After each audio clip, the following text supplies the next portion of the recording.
चलिए कितना हुआ हम लोग का आपका। राष्ट्रकवि रामधारी सिंह दिनकर जी की पुण्यतिथि है। हम सब उनकी पुण्यतिथि पर उनको नमन करने इस लाइब्रेरी में जब आए तो हमने इस लाइब्रेरी की जो स्थिति देखी, ये लाइब्रेरी ज़िला प्रशासन के रख रखाव में वर्तमान समय तक है। जैसा कि अभी मुझे बताया गया है कि ज़िला प्रशासन ने इसे नगर निगम को चिट्ठी भेजी है कि वो अपने हैंडओवर में लें, लेकिन अभी तक ये नगर निगम के हैंडओवर हुआ नहीं है। तो इसलिए आज डीएम साहब के समक्ष जनप्रतिनिधियों ने भी, यहाँ की जो प्रबंधन समिति है उन्होंने भी इस बिल्डिंग के जर्जर स्थिति का, यहाँ अभाव का, यहाँ जो भी चीज़ों की कमियां हैं, जैसे स्टूडेंट्स के बैठने की जगह की कमी है, तो इन सब चीज़ों का सवाल रखा ज़िला प्रशासन के समक्ष। मेरे भी संज्ञान में बहुत सारी बातें आज आई हैं यहाँ के प्रबंधन समिति की ओर से, और मैं जो खुद देख भी रही हूँ कि काफ़ी जर्जर स्थिति में ये भवन है। तो मैं भी आगे आने वाले समय में ज़िला प्रशासन से इस बात पर जाकर मिलूँगी कि उनका क्या आगे इस पर अभिक्रिया है, कि वो क्या चाहते हैं, वो अपनी प्रतिक्रिया दें। अगर वो निगम को दे चुके हैं तो फिर मैं नगर आयुक्त से मिलूंगी और कहूंगी कि आप इसे संज्ञान में लेकर अपने हैंडओवर में कर क्योंकि ये मेरे वार्ड में है तो इसकी रखरखाव बिल्कुल मेरी भी रिस्पॉन्सिबिलिटी है। और मैं इस बात को एक्सेप्ट करती हूँ कि कहीं ना कहीं ये जनप्रतिनिधियों की अपेक्षा का भी शिकार हुआ है। मुझे अगर कमियाँ हैं तो एक्सेप्ट करने में कहीं कोई गुरेज भी नहीं है। इसका हम लोगों को भी ध्यान देना चाहिए क्योंकि पुस्तकालय हमारी धरोहर भी है और हमारे आने वाली पीढ़ी के लिए एक कह सकते हैं कि मार्गदर्शन का केंद्र भी है। तो मैं अपने संज्ञान में आने के बाद इस मुद्दे को ज़िला प्रशासन और नगर निगम दोनों जगह लेकर जाऊंगी और यथासंभव प्रयास करूंगी कि जल्द से जल्द इसकी समस्याओं का निवारण हो सके। एक सवाल और मैडम करना चाहेंगे कि लगभग नगर निगम का चुनाव हुआ मुझे लगता है 3-4 मंथ से ऊपर हो गया है, अभी तक क्या मैडम आपके वार्ड में है, बावजूद आपने संज्ञान क्यों नहीं लिया मैडम इस पर? हाँ जी सर, बिल्कुल आपने सही फरमाया, ये मेरे वार्ड में है, लेकिन अभी तक मुझे इस बात का मतलब आज से पहले तक के इन्फॉर्मेशन था कि ये पुस्तकालय, वो जो दिनकर कला भवन है, ये सभी चीज़ें ज़िला प्रशासन के अंतर्गत आती हैं। तो जहाँ तक साफ़ सफाई कर्मी की बात थी तो वो सूचना पर मैं भेज देती हूँ, नियमित रूप से उनको मैं कहती हूँ कि आप जाइए वहाँ साफ़ सफाई कीजिए, लेकिन रख रखाव ज़िला प्रशासन के हाथों में है तो उसमें हमारा हस्तक्षेप था नहीं।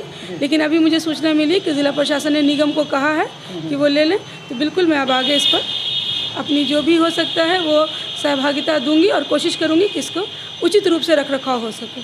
जनता क्या माने मैडम कि अब आप लोगों ने इस पर पहल किया है, कब तक ये बन जाएगा, क्या बनना तय है, ये इसका सौंदर्यीकरण होगा कि नहीं होगा? बिल्कुल बिल्कुल, जनता को विश्वास करना होगा अपने प्रतिनिधि पर, क्योंकि हम लोग कर्मठता से तत्पर होकर जनता की समस्याओं को दूर करने के लिए खड़े हैं। तो इस पुस्तकालय का भी जीर्णोद्धार होगा और जितना शीघ्र हो सके मैं प्रयास करूँगी कि इसका जीर्णोद्धार हो जाए। पहली बार मैडम आपको वार्ड 35 से आपको मौका मिला है जनप्रतिनिधि बनने का, आपने बना भी है, क्या क्या समस्याएं मैडम आपको दिख रहा है? क्योंकि काफ़ी समस्याएं जो है पूरे नगर निगम दिख रही है। बिल्कुल बिल्कुल, मैं वार्ड 35 से जो जीत कर आई हूँ, ये मेरा पहला चुनाव था जिसे मैंने जीता है और मैं रोज़ समस्याओं से दुराचार पहले भी होती थी, जिसका नतीजा था कि चुनाव में आने का इरादा किया। और आज भी जैसे हमारे वार्ड में आपको पानी की समस्या है, क्योंकि सीवरेज के काम या नल जल के काम की वजह कर लगातार सप्लाई का पानी बंद है, सड़कें टूटी हुई हैं, अभी तक एक भी योजना जो प्रोसीडिंग में आई भी हैं ना उनका टेंडर हुआ है ना एस्टिमेट हुआ है, तो अभी तक सड़कों के काम नहीं हुए। नाली लगातार जितने बड़े से लेकर छोटे नाले तक थे वो जाम थे, लगातार उनकी सफाई का कार्य भी हम लोग करवा रहे हैं। जैसे ये पुस्तकालय है, बच्चों के लिए इस वार्ड में कोई पार्क नहीं है, इस वार्ड में कोई सामुदायिक भवन नहीं है जहां मध्यम वर्ग या लोअर वर्ग के लोग कोई कार्यक्रम वगैरह कम खर्च पर करवा सकें। तो मेरा आने वाले समय में प्रयास है कि मेरे वार्ड में एक सामुदायिक भवन बन सके, इस पुस्तकालय का जीर्णोद्धार हो सके, साफ़ सफाई की समुचित व्यवस्था हो सके, पक्की सड़कें, ढकी हुई नालियाँ, स्वच्छ पेयजल लोगों तक पहुँचा सकूँ और जितने भी सरकार के द्वारा दिए जा रहे लाभ हैं बीपीएल परिवार को या जिन भी लोगों को, जैसे वृद्धाश्रम का एक व्यवस्था अपने वार्ड में करवाने का मेरा एक योजना है। मेरा योजना है कि हर वृद्ध को पेंशन मिल सके, विकलांग को पेंशन मिल सके, विधवाओं को पेंशन मिल सके, राशन कार्ड की जो उस सूची में आते हैं उनको राशन कार्ड मिल सके, जितनी भी चीज़ें हैं, क्योंकि वो अगर सरकार उनके लिए लाई है तो वो लाभ उन तक पहुँचाया जा सके। और आने वाले समय में मैं उम्मीद करती हूँ ही नहीं बल्कि यकीन रखती हूँ कि सब पूरा कर भी पाऊँगी। एक आखिरी सवाल मैडम करेंगे, नल जल योजना को लेकर हर वार्ड में लोग आक्रोशित हो रहे हैं, कह रहे हैं कि जो भ्रष्टाचार की भेंट चढ़ गई है, आपके वार्ड में भी क्या ऐसा है या सुदृढ़ है? एकदम सही कहा आपने, भ्रष्टाचार का भेंट चढ़ गया। अभी कुछ 1-1.5 माह पूर्व ही हमने देखा कि 1-1.5 माह पूर्व नहीं कहिए, 26 जनवरी से एक दिन पहले ट्रायल किया गया। तो भ्रष्टाचार की रेखा ये थी कि पूरे वार्ड में ही नहर क्या कहिए कि फव्वारा बह गया। अगर काम गुणवत्तापूर्ण होता तो वो फव्वारे की स्थिति नहीं होती। जगह जगह पैप की जॉइंट्स नहीं थे, कहीं जॉइंट्स हैं भी तो वहाँ इतने कमज़ोर थे कि वहाँ से फटकर सड़क से जल का रिसाव होने लगा। हम लोगों ने देखा कि त्राहिमाम मच गया पूरे वार्ड में। तो ये जो सीवरेज का काम हो रहा है, ये नल जल योजना काम कर रहा है, ये भ्रष्टाचार का अड्डा बना हुआ है। काम इस तरह से हो रहा है कि पूरी जनता अभी से नहीं, पूरे पिछले कह सकते हैं कि 1 साल से ऊपर का समय हो गया, परेशान है। सड़कों पर चलने में परेशानी हो रही है, अच्छे भले सड़क कट गए हैं। ये सारी मैनेजमेंट की कमी का नतीजा है और ज़्यादा से ज़्यादा भ्रष्टाचार इसमें घुसने का नतीजा है कि काम में प्रोसेस में इतना देर भी हो रहा है। आए दिन दुर्घटना के शिकार हो रहे हैं लोग। गली सड़क नालियाँ इस तरह काट दी गई हैं कि हम लोगों का रात में, दिन में, बूढ़े का, बुजुर्ग का, बच्चों का चलना मुश्किल हो रहा।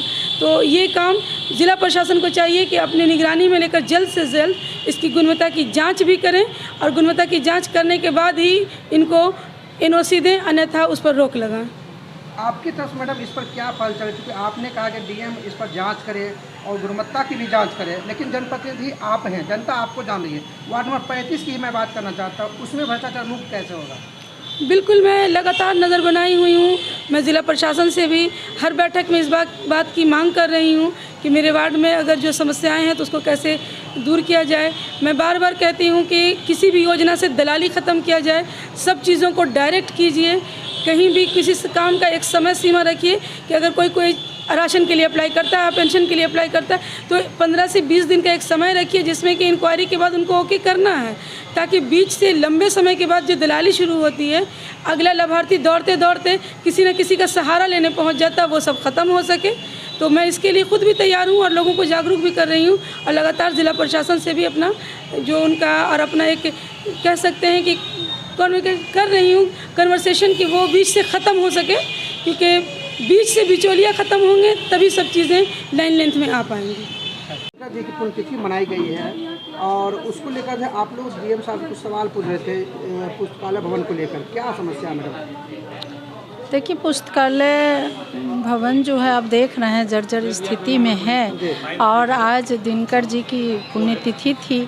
इस पर सारे जिलाधिकारी लोग भी और जितने यहाँ के गणमान्य हैं राजनीतिक दल से भी और सामाजिक भी सारे इकट्ठा हुए थे श्रद्धा सुमन अर्पित करने के लिए। उसी दरमियान मैंने कहा कि दिनकर भवन जर्जर स्थिति में है और ख़ास करके ये बीच शहर के बीचों बीच है, जगह भी है। ऐसे तो पहले से जो जगह है वो सब अतिक्रमण हो गया है। अभी भी अगर अतिक्रमण इसको हो जाता तो फिर उसको खाली करवाने में समय लगता है, जबकि पुस्तकालय का ढेर सारा पैसा रखा हुआ है।